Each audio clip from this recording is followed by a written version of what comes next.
Hi guys! Welcome to my YouTube channel. This is Kuya Potpot Vlog at meron tayong isang reaction video, no? Ito yung naging opinion po, no, ni Kuya Nel sa naging sa hindi inaasahang pangyayari sa nakaraang birthday po ni Papa Joms. At yan, siyempre, bago tayo magsimula, ay mag-shoutout po muna tayo. Mega love shoutout po sa ama ng kalingap na si Kuya Bal Santos Matubang, Ate Edna Vlogs, Kalingap Rob, 10 ng kanyang mga kasamahan at siyempre mega love shoutout po sa lahat po ng sumusuporta sa buong Team Kalingap sa mapagpalang umaga po, tanghali o gabi mga Kalingap, saan man kayong sulok ng mundo naroroon. Naway lagi po kayong gabayan ng ating poong may kapal. At yan guys, no? At meron nga tayong no, topic ngayon. Ito yung naging saloobin ni Kuya Nels kung saan dito ay sinabi niya, no?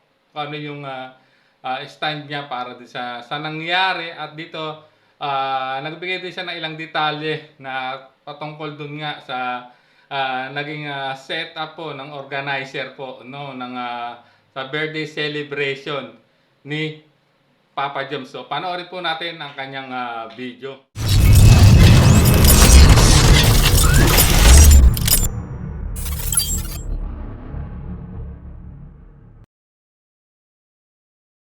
Pagpunta namin doon na laking gulat.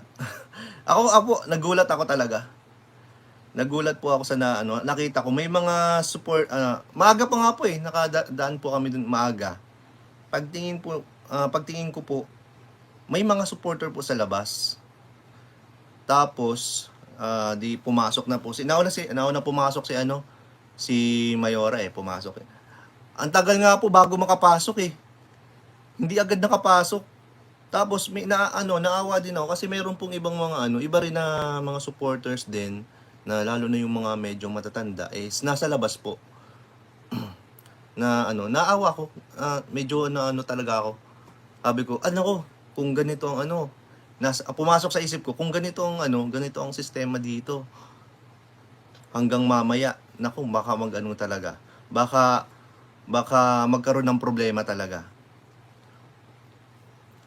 And ayun na nga. So, pagpasok natin doon, sobrang higpit po ng sa gate pa lang po sa gate pa lang chine-check na po yung name kung nandun. So, nagulat na rin kami na ganun po yung ganun kahigpit po yung doon yung tawag doon nag-organize. Ayan. Shoutout po sa inyo. Salamat po sa nagpakulay po Ayan po, mahigpit pa sa president.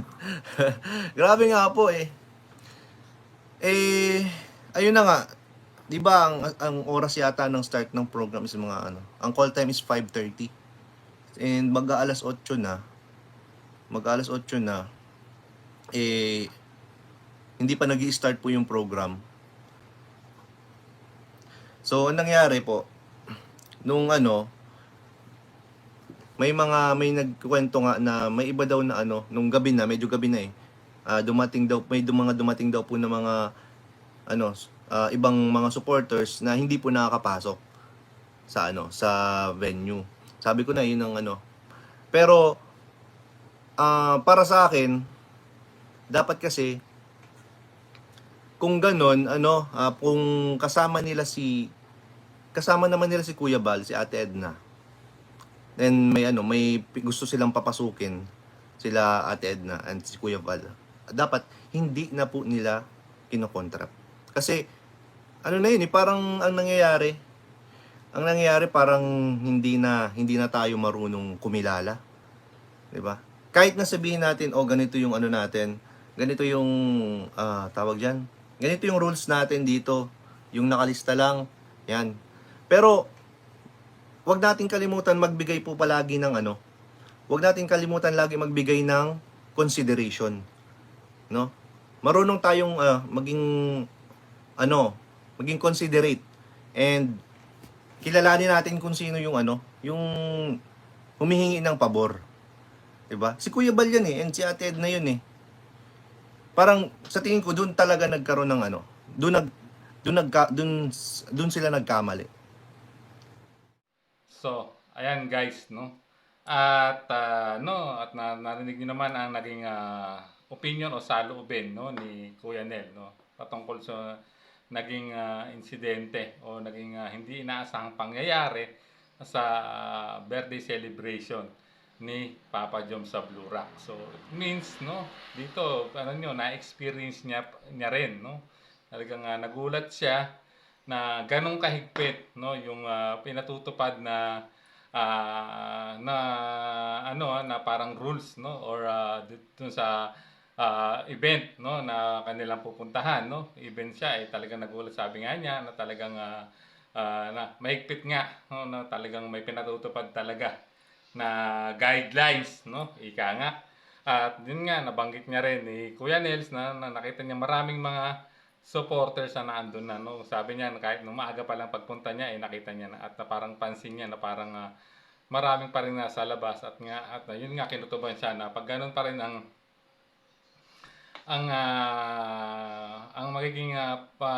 magiging ganap sa pagpasok, no, sa pagpunta po ng mga bisita, no, na dadalo sa birthday celebration ni Papa Joms, eh, talagang magkakaproblema. Yun na nga at talagang no, nagulat din siya doon sa naging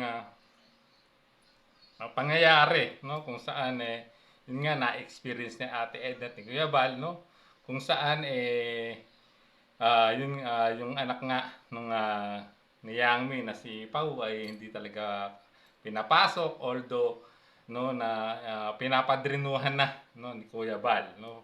Dito tama naman yung pinupunto, no, ni Kuya Nel na kikilalanin natin kung sino yung humihingi ng pabor o ng at meron tayong konsiderasyon, no, kung sino man yung taong humihingi ng pabor para ano, no, na nakikipag-usap. At dito eh founder na ng Kalingap ang humingi ng pabor, parang ina-arbor na nga na papasukin na po ng organizer ng birthday celebration ni Papa Joms itong si Pau Pau na anak ni Yami. Although sabihin na natin na may alitan yung grupo po ng nanay ni Pau Pau at nung grupong nag-organisa sa birthday celebration ni Papa Joms, dapat inisip pa rin o sinaalang-alang nung organizer, no, nung yung kausap ni Kuya Bal, na si Kuya Bal yung kausap niya na founder ng Kalingap na yun yung humihingi ng pabor na siya na yung para bang magiging mananagot, no, doon sa batang babae na gustong pumasok o dumalo sa birthday celebration ni Papa Joms, no. Siya na yung liability, no, nasa kanila na yung liability kung sakaling may gagawing di ka nais-nais o di maganda sa loob po ng venue. Kaya lang, tulad ng sinabi ni Kuya Nel, no, medyo ano ako dito, talagang medyo napaano rin ako sa naging sagot ni Kuya Nel na dapat ay ano, no, nagkakaroon ng consideration at kikilalanin din kung sino yung humihingi ng pabor para hindi sana nagkaroon ng problema yung no, at nakita nyo naman na nag-walk out talaga sila Kuya Bal, hindi na sila pumasok, no, kasi nung naabutan nga nila yung bata doon, no. At yun nga, natanong kung napanood yun, no, nilive ni Kuya Bal, siyempre hindi naman din maatim ni Kuya Bal, sila dadalo at may makikita siyang ano, na hindi makakadalo, na hindi papapasukin sa loob ng venue. So yun yung ano, kaya nag-decide na lang si Kuya Bal na huwag na rin tumuloy. Kasi medyo hindi naging maganda yung inasal po nung kausap ni Kuya Bal, no?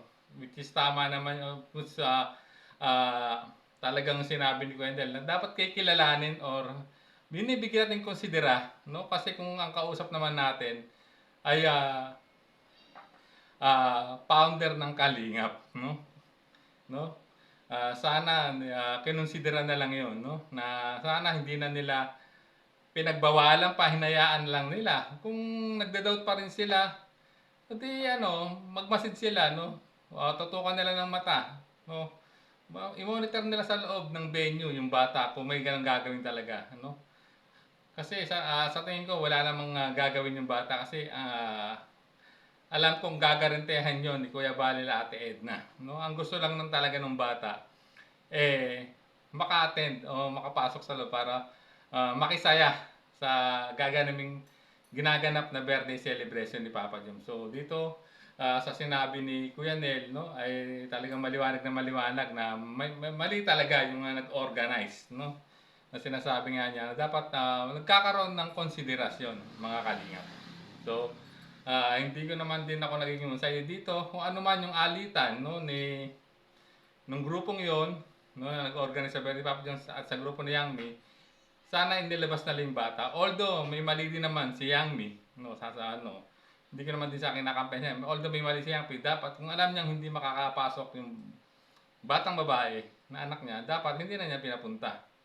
At ibinuhos na lang talaga nila yung biyayang ibibigay nila kay Papa Joms nung nagpakain sila. Pero since nangyari na yan, at tapos na, lesson learned na lang po mga kalingap. No? Sana hindi na ito maulit dahil tayo nasa isang bubong lang tayo. At ang napapahiya rito ay ang buong team kalingap. Pag ulit nangyari itong mga ganitong insidente mga kalingap. So hanggang dito na lang po ang ating reaction video. Hanggang sa muli po nating reaction.